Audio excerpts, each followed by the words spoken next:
let's get into the match preview straight away.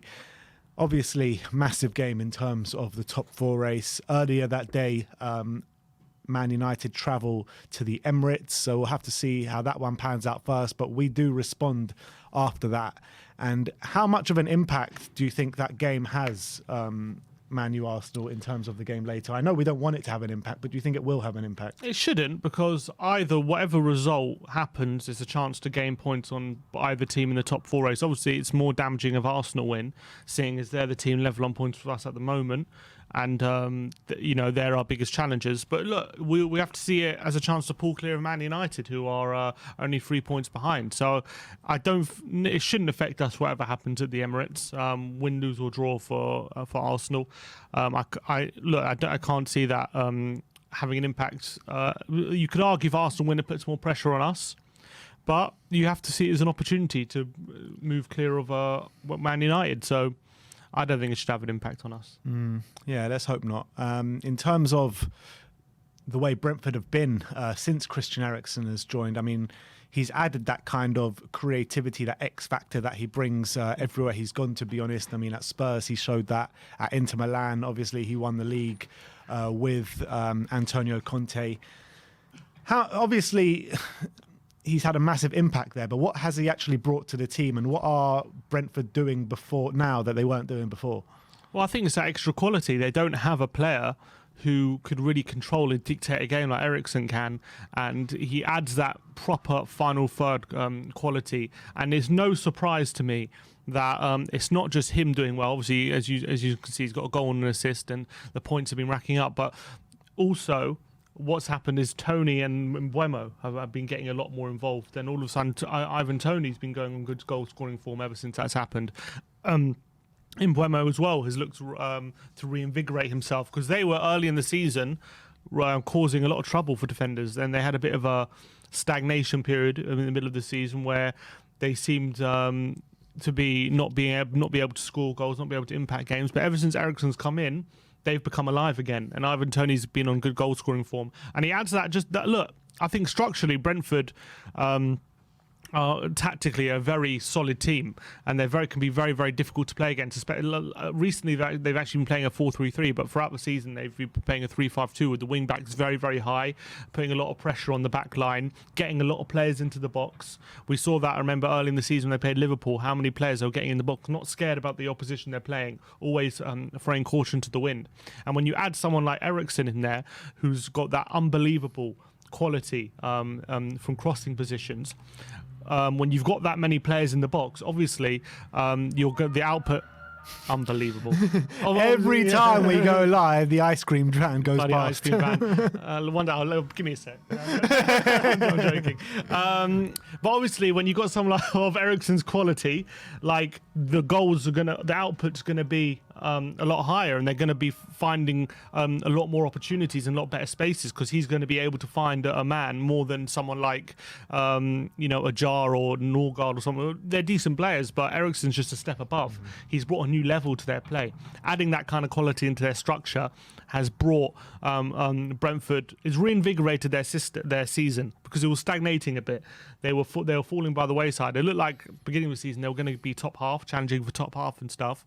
That kind of stagnated, but ever since Eriksen came in, it's like they've breathed new life into their season. I also think, like, the feel-good factor of having someone like the story of Eriksen, of how it's been, from what happened last summer, and then not just having him into the team, but also starring the team and being back, not just like coming into the team and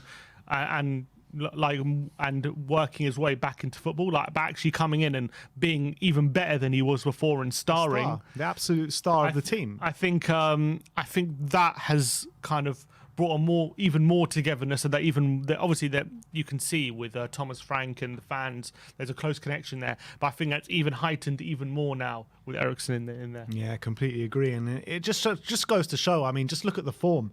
I mean, before Christian Eriksen came, Brentford were going through quite a dodgy period, weren't they?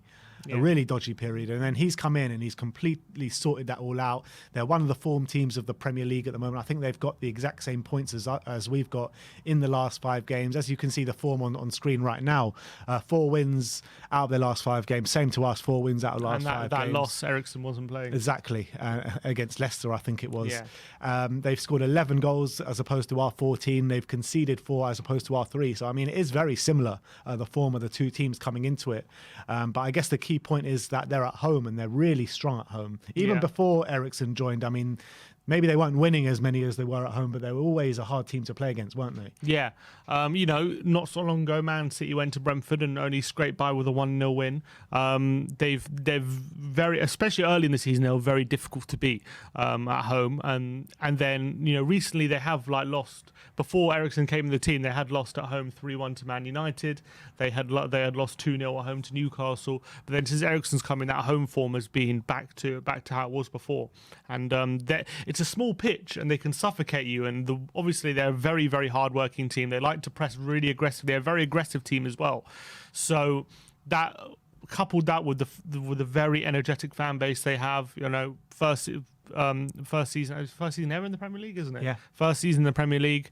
That makes it a very difficult place to go. I remember early in the season, obviously, right at the start of the season, Arsenal went there and were undone quite comfortably. That was first game of the season though, and that 3-3 draw Liverpool showed how difficult even the best of teams are finding it against them.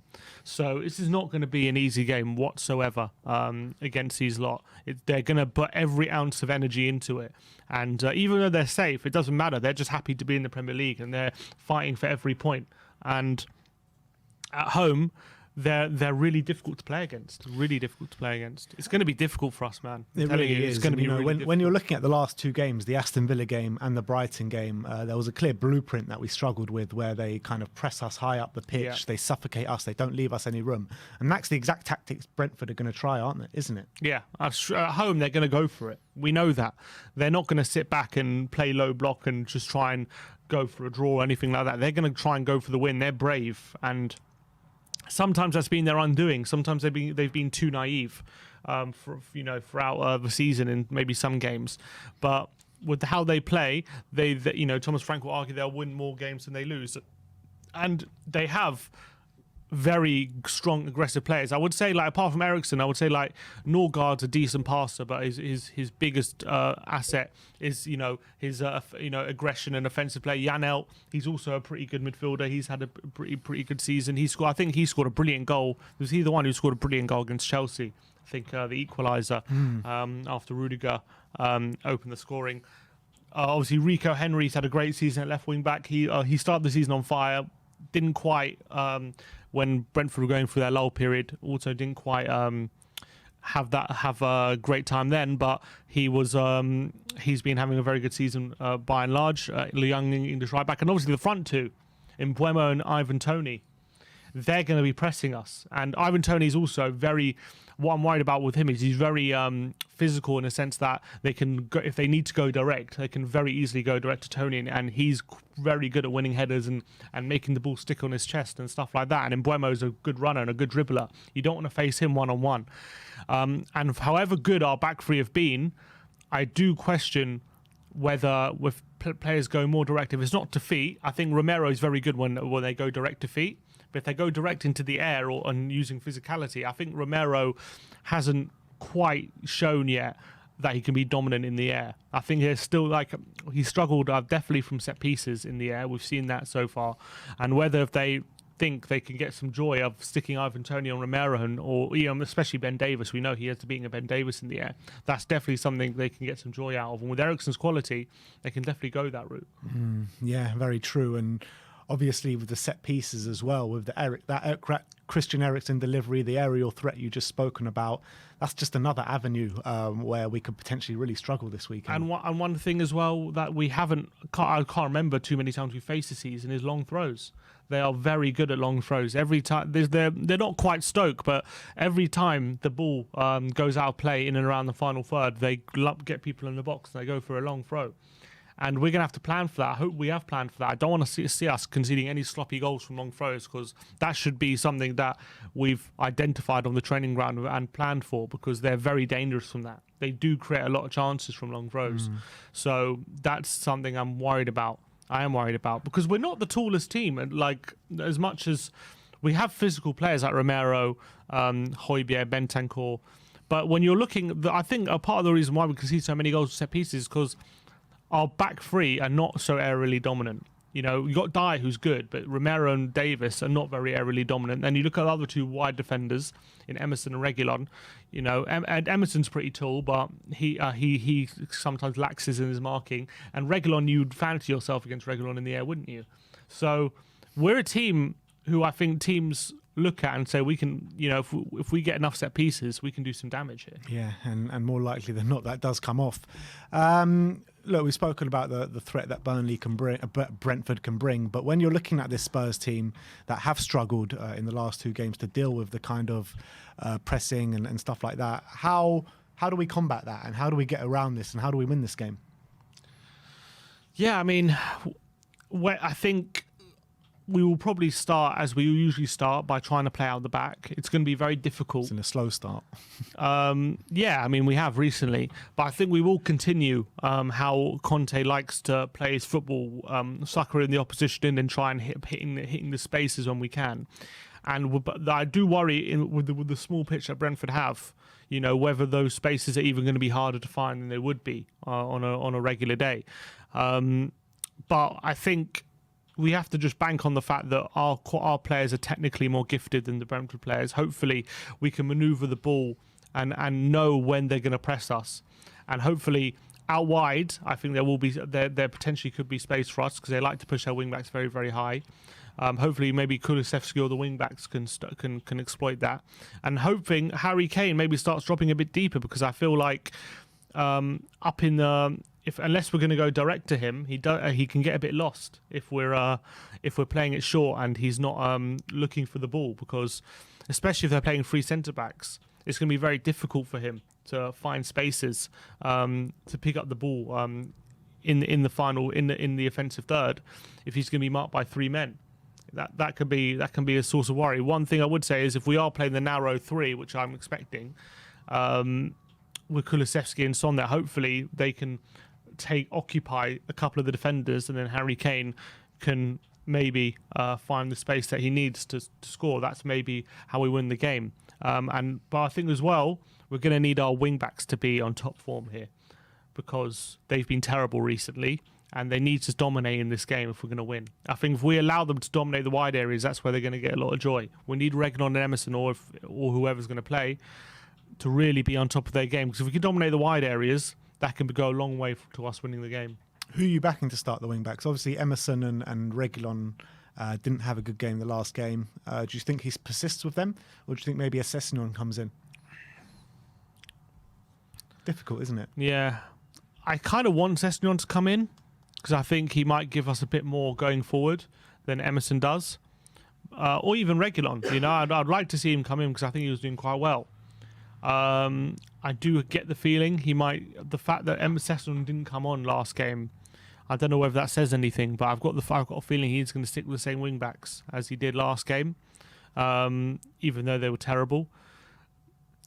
But for me, I want Sessegnon to come in. I don't care for what Emerson or for Reguilon.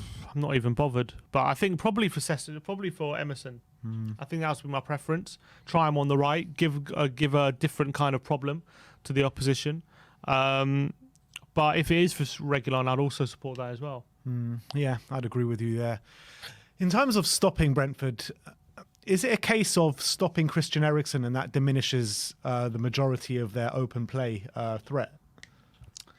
No, I don't think they're only Eriksen, because, as I say, they get a lot of players in the box. So obviously, if you stop Eriksen, you're stopping a lot of the quality coming in. But they do have other players who, beginning of the season, were playing very well, like Janelt and Norgard. So I don't think it's just about stopping Eriksen. Also, if they go direct to Toney, that's a big source of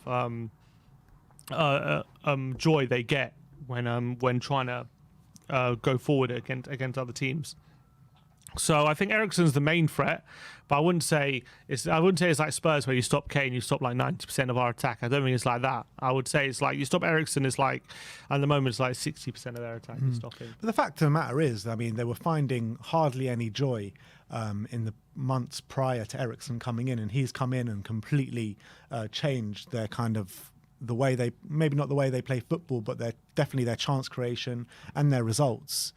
So, I mean, if you look at that very simplistically, maybe it does suggest that if you can come up with a plan to Eriksen to stifle him, to get those good quality crosses in the box and his chance creation, and Conte will have a plan for him, won't he? Because he knows exactly the way Eriksen plays. Obviously, he was his manager for a year or two. If we can stop that Eriksen threat and kind of stifle him, that does diminish a lot of their threats, attacking threats. Yeah, I mean, it goes a long way because he's been that good for them. And obviously, the form he's on, they've relied on him quite a bit ever since he's come into the team, and he has brought them on a level. So if you are stopping him, then you will go a long way to stopping Brentford. But they do have other threats. That's all I'm saying. Their threats are not just Eriksen, because their threats are tactically. They're a very good tactical team. They're not just a team who a lot of the time rely on individuals. They're a team who has a very good structure of getting a lot of players in the box and getting the wing backs high, and then Eriksen's kind of plays a bit deeper and pulls the strings. So obviously stopping Eriksen can stop that, but it wouldn't stop the fullbacks getting high. It won't stop them flooding the box and being a big threat. All right, and on Ivan Toney, by the way, obviously he's got the same amount of goals as Harry Kane this year in the Premier League. Is he a player? And he doesn't seem, with the kind of snippets we've seen on social media, that too keen to stay at Brentford. He seems happy to move on at some point. Yeah, would you take him at Spurs? I mean, I think he'd be a good backup striker to Kane. Again, there are probably loads of players who you could say they'll be a good backup striker. If you're getting 12 Premier League goals, and we could use that kind of firepower to support Kane for sure. And I think he's a good player, but he is 25 years of age, hasn't had a cap for England yet. I guess there's still time for him. I think he does maybe bring something a bit different to what we have, a bit more physicality, a bit more aerial dominance in the forward line. I guess there are just a few question marks because he went through a few, especially at the beginning of the season, he went through a bit of a dry patch, didn't he? Struggling to get goals. But ever since the goals have been coming, they've been coming fairly consistently. So obviously he had a great season last year in the Championship for Brentford, got like over 20 goals. A lot of teams were sniffing around him. No one really bit the bullet. But depends how much it would cost, I guess. I mean, if there's a decent deal, then I think for sure that's one. I think there are probably better targets, but there's one that definitely could be one we could visit if we don't get the targets we want. I like him though. I think he's a good player. I agree. I like him as well. A good player. And just quickly on Brentford, if Eriksen does leave them this summer, do you fear for them next year staying in the Premier League? I do, because I feel like it's a bit like Sheffield United, where like their first season they were brilliant and they were kind of bit better than the sum of their parts, and they were overperforming to their ability. And I feel like beginning of the season, Brentford were doing that a lot, and obviously with Eriksen being in there, that quality isn't them overperforming their ability. That's Eriksen playing to his ability, and without Eriksen playing to his ability, they're going to need someone probably of equal. Potentially of equal ability to keep up those kind of standards for how they've been performing second half of the season. So I do worry for them for a bit, but if they do some good scouting and good recruitment, then I think they have the structure there to win a lot of games in the Premier League, enough to stay up. So I wouldn't necessarily say they're doomed if Eriksen goes, but definitely it's a big hit for them, and they would have to make sure that they improve the quality of the squad in the summer if they're there to make sure they stay up next year. All right, massive game this weekend. That is our match preview. I think this is probably the biggest Spurs' biggest game of the season, and I think it's going to keep getting bigger and bigger if the wins keep coming. What is your score prediction? The thing is, my head is saying it's going to be a draw. To be honest, I think it's going to be very difficult. I really do think it's going to be difficult, this game. With the form Brentford on, I think the way they play is really effective. They play to our weaknesses, don't they? Yeah, with set pieces and really aggressive pressing as well, and the fact that they play three in the middle to outnumber our two as well, which we've been struggling with recently. And the fact they push their fullbacks high, which with the way our wing backs have been playing, even in our good performances, you could argue that's something that could be worry us. But hopefully, knowing that we have the better players, knowing that we hopefully should be super motivated to win this game and get back to winning ways. Hopefully, hopefully Kane and Son are back on form, and if we can get some combinations going, that's going to be hard for Brentford to stop, because of the way that our front three can play in full flight. If we can get the service to the front three, which I'm hoping we can, then I think we should still win. But I think it's going to be a close one. I think if we do win, it's going to be something like 2-1, or like it's going to be a very close game, or could be even a 1-0. It could be very, very close. I think we just got to make sure, if we can make sure we keep a clean sheet, then I think that hopefully there will be a moment where we can create opportunities with the players we have. I think that's what we got to focus on. Just making sure we don't concede any sloppy goals, don't give them any too much more encouragement than they need, and then hopefully we find a moment or two in the game to make them pay, and we can win the game. It's a bit like, how Man City played, and I remember Chelsea earlier this season, they got absolutely battered. Mendy had a brilliant game. They just found one moment of quality and they won the game 1-0. Maybe it's going to have to be similar like that. We're going to have to make sure we ride the storm and then hit them with the quality we have when we can. Yeah, absolutely. So wait, what score prediction did you say? 2-1. 2-1 Spurs. Yeah, I mean, I've been saying all week that I think we're going to be dropping points in this game. And when I looked at this game from the fixtures even 2 or 3 games ago, this game looked like one of the most difficult ones we had, barring Liverpool away. So I've been saying a draw all week, but I think with the words of Bob Spur and Barry hit me hard yesterday. So I think that we need to stay positive as a fan base. We need to believe that we can go there and win.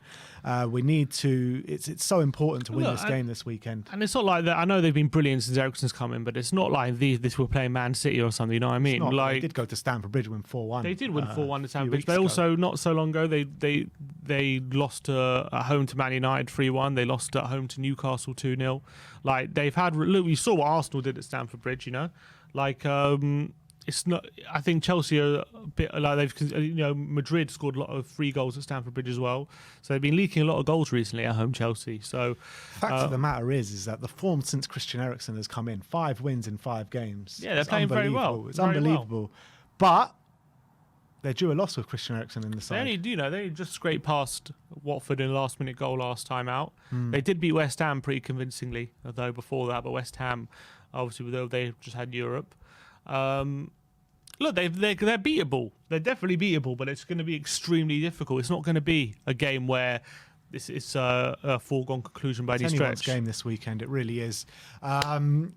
Quickly, Arsenal Man United prediction. I'm hearing obviously Pogba's out, but with Varane back in the team and Ronaldo available, and McTominay as well. And McTominay there, I do envisage a more difficult game than Arsenal might think it is compared to how United have been playing recently. Obviously, they were awful away at Everton, where they just went down to a drab 1-0, and they're awful at Anfield, where they got absolutely trounced. But Arsenal aren't as good as Liverpool, and I feel like Man United, hopefully with the appointment of Ten Hag, there's renewed motivation within the squad to fight for that top 4, and I've got a feeling there's going to be a draw in that game. Draw. I'm actually going 3-2 Man United with a Ronaldo hat-trick. No, I don't know about that. That's what I'm going for. 3-2 Man United? Yeah, that's what I'm going for. 3-2 United with a Ronaldo hat-trick. And for Spurs, I'm going to stick with you and I'm going to go 2-1 to Spurs with Toney and Kulusevski getting the goals, Harry Kane getting 2 assists. So hopefully, if that does come through, then we're rocking and rolling, and obviously we move on to the next game. But you got to remember as well with Arsenal, as much as there was a great win at Stamford Bridge, the problems they had before that game, I think will still be there. Agreed. And whether obviously they overcame them at Stamford Bridge, a lot of it was due to luck, but fair play. They had to go there and get the win, and they did. But I do envisage a more difficult game. Yeah, and I think that the stadium will give a lot of respect to Cristiano Ronaldo, obviously, because of what has happened over the last week. And with Ronaldo back in training and with Ronaldo back in the team, I expect him to have a big performance this weekend. Yeah, it'll be interesting to see where his head is at, but hopefully he does. Yeah. All right, well, that is our match preview for the big game at Brentford this weekend. Me and my brother will both be in the stadium this weekend, and you got to watch along with Danny Kiriakou and Sean Butler. Sean Butler making his debut in the studio, so watch out for that one. The post-match fan show will be a bit different this weekend. It's going to be virtual with David Harris and Danny Kiriakou doing it on StreamYard. So. Yeah, watch out for that one as well and give them the love and go and chat to them post-match.